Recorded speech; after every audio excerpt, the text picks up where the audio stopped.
cheeselings, it's time for some more cheese. Yay! I'm going to do a couple of videos this evening, so I've got the table set up for me. Not too many pairings today. I've also got some homemade bread, which is still reasonably warm, just out the oven. I have Ducketts Caerphilly before me. Never heard of this one before. This came from the Fine Cheese Company in my subscription box. Let's see what the tasting notes say. So Ducketts Caerphilly is a raw cow's milk cheese made by Tom Carver at Westcombe Dairy. So we've had Westcombe cheddar not too long ago, made by the same guy, using a recipe handed down to him by Chris Ducketts, a third generation Caerphilly maker. Caerphilly is an acidic lactic cheese with a crumbly interior. Traditionally it was made in Wales, but Somerset farmers began making Caerphilly in the early 1800s when demand exceeded supply in Wales. Some cheddar makers in the county chose to make Caerphilly in preference to cheddar, as it is matured for around 8 weeks rather than the 12 months needed for farmhouse cheddar. When some farmers turned away from making unpasteurised Caerphilly with a natural rind, Chris Duckett's family continued to do so until Chris became the last traditional producer of unpasteurised farmhouse Caerphilly in the country. In the late 90s, production shifted to a nearby farm, Westcombe Dairy. Over time, Chris taught Tom Carver to make the cheese, and Tom continued the Duckett's family legacy by adopting Chris's mother's make notes from the 1930s and reverting to her older and more traditional recipe. Well, interesting history. Didn't say a great deal about cheese, but that's what we're here for, isn't it? Let's just have a look at the lump. So it's an old cheese, traditional, very, very traditional British cheese. It's been made for a good few centuries by the sounds of it. It's rock hard, really rock hard, which is fairly unusual actually for a cheese that's only been matured for 2 or 3 months. That'll be part of the making process though.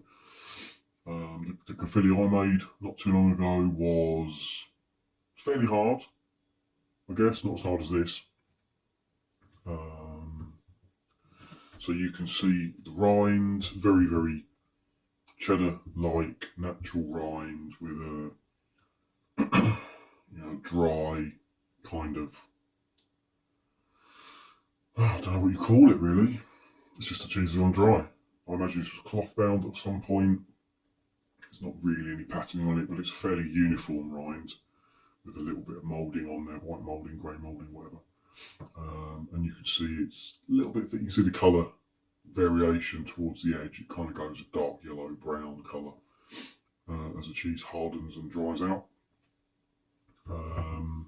Again, I've had some issues with sort of blue moulding on this. I've had to dig bits out and scrape bits off, and I honestly don't know if it's my fault or a product of the packaging. I don't know. Maybe I keep it too long. Maybe it's not entirely clean is the best word I can think of when it gets wrapped. I don't know, whatever, but I've done my best to scrape it off. A little bit has penetrated into the cheese, and you can see a couple of these slices. This one in particular's got a streak of mould towards the rind. We're just going to do our best to work around this today. So what have I got? Well, I've still got my homemade bread.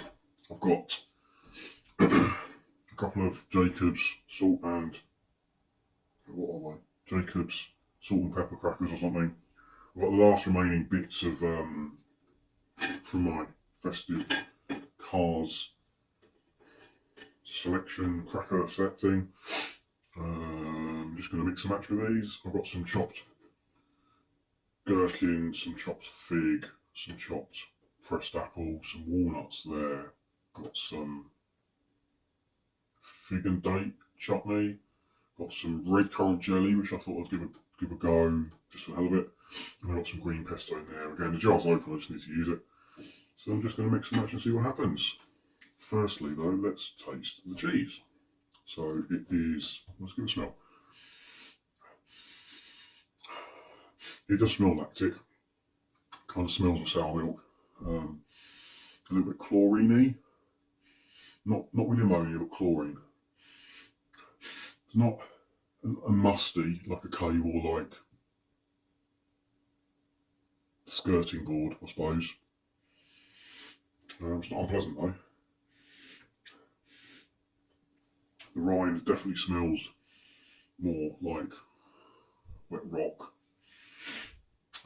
It's not an unpleasant smell, but it's very typical of aged cheddar, I guess, aged cheese. It is on the crumbly side of hard. I mean, it is hard. It's cutting it was fairly simple. It didn't all crumble to bits, but you could tell it wanted to. So I would describe it as a hard cheese, but it's on the crumbly side of hard. Let's just try a bit. That bit has no blue in it.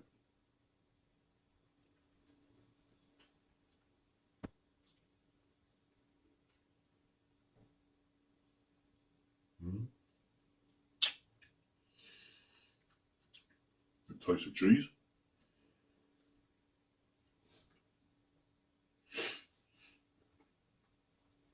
Quite mild.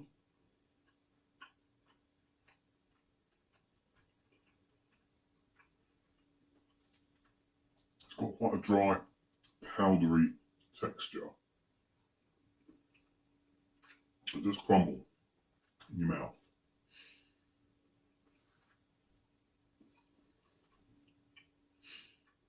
It's quite a smooth flavour. It just tastes of cheese. Very mild.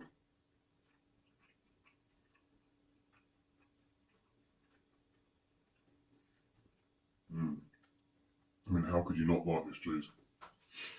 There's nothing obnoxious about it. There's nothing overwhelming or overpowering about it. It's a really nice, mild, but it hasn't got a potent flavour, but it's a very solid flavour. It knows what it is, and lets you know it too, but it is mild. I like that.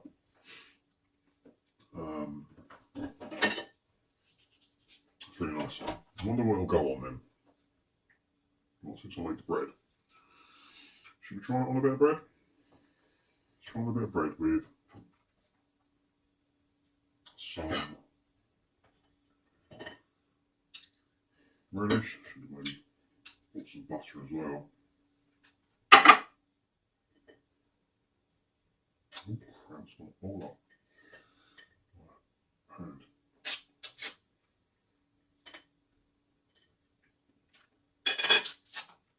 such a mess.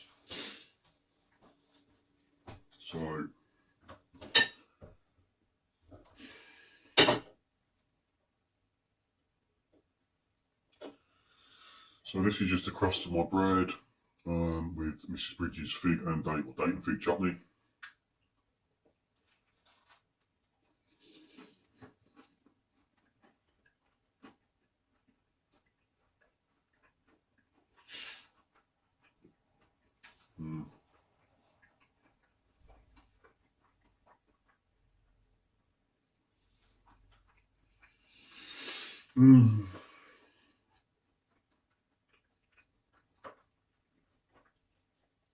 That's nice. So I can definitely taste the rind in there. You could argue that with a cheese like this, you wouldn't necessarily want to eat the rind. It's not. There's no reason not to. It does have its own unique cementy sort of flavour. I'm going to carry on doing it. The bread, for the record, is actually really tasty.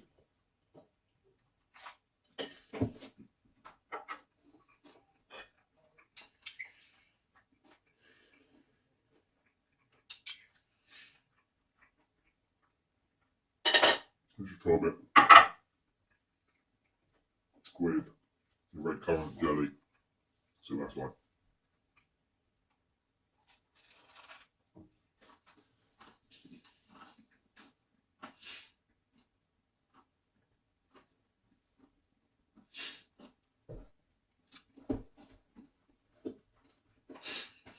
Mmm.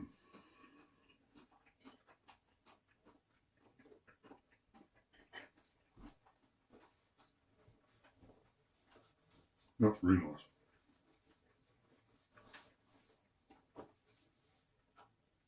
That's a winning combination. The problem with red currant jelly is it's really sticky. I'm going to have a bit.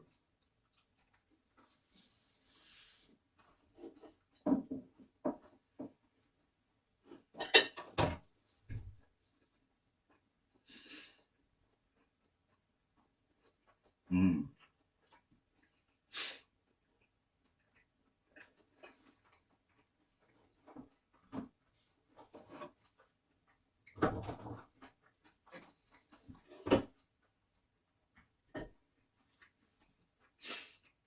Mmm. The bread is delicious. Let's try some pickle. This is that kind of cheese. Something pickly.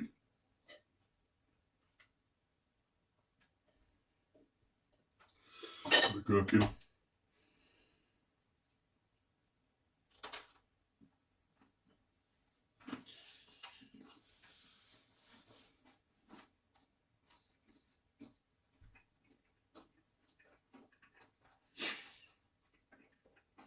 Mm.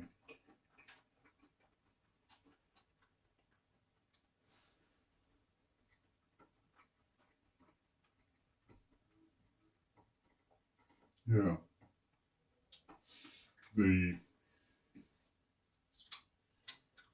This acidic sweetness of the gherkin is good. The texture ruins it a bit, but the flavour's fine. I mean, this is a perfect sandwich cheese or picnic cheese. You know, where you'd have some chutney, pickled onions, that kind of thing, and ploughmans. It's perfect cheese for that kind of spread. I'm going to try a bit with some fig.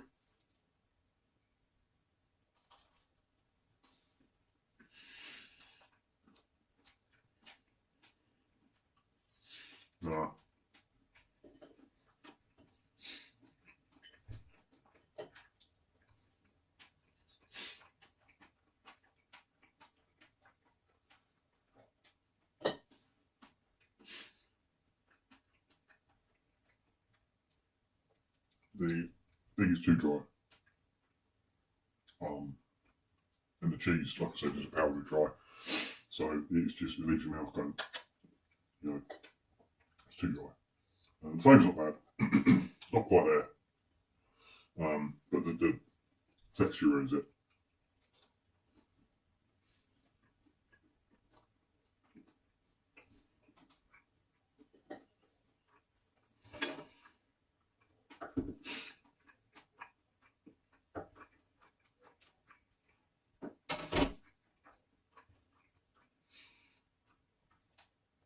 Cut out a bit of blue.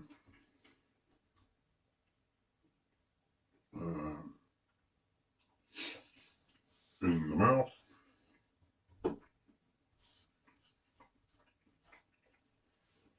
Let's try have this. Up a bit of apple.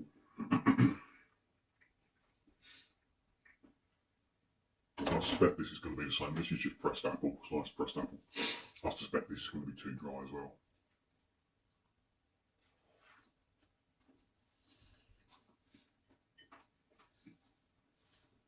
Mm.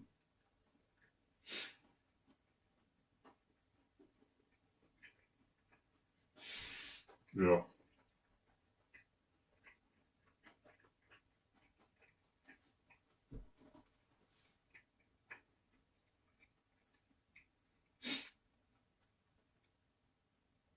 I mean, that might be nice with some honey.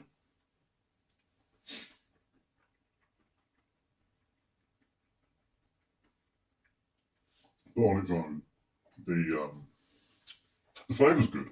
It's an interesting flavour that might be nice with, I don't know, an apple chutney or apple sauce or something like that, possibly. Or yeah, something a bit wet, because it is quite dry. The flavour's good though. It's not as obscure as fig.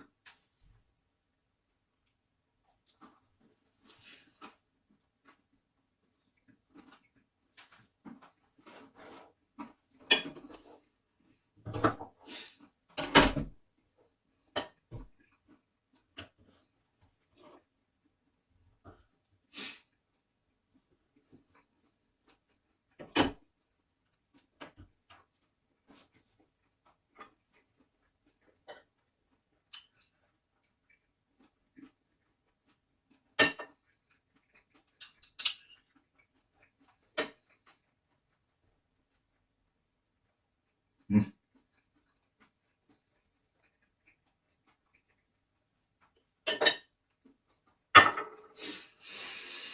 Mm. So then with the last bit, this is the winner. Homemade bread, still warm, red currant jelly, or something similar. You know, chutney's good. Something sweet, something with a bit of texture, something, it needs to be something moist. Interestingly, the cheese comes through. The flavour of the cheese has come through with everything so far. It's mild, but it is potently mild, if that makes sense. It's a strong enough flavour. It does come through. I'm going to eat this, going to end the video. This is the way forward. I recommend this cheese.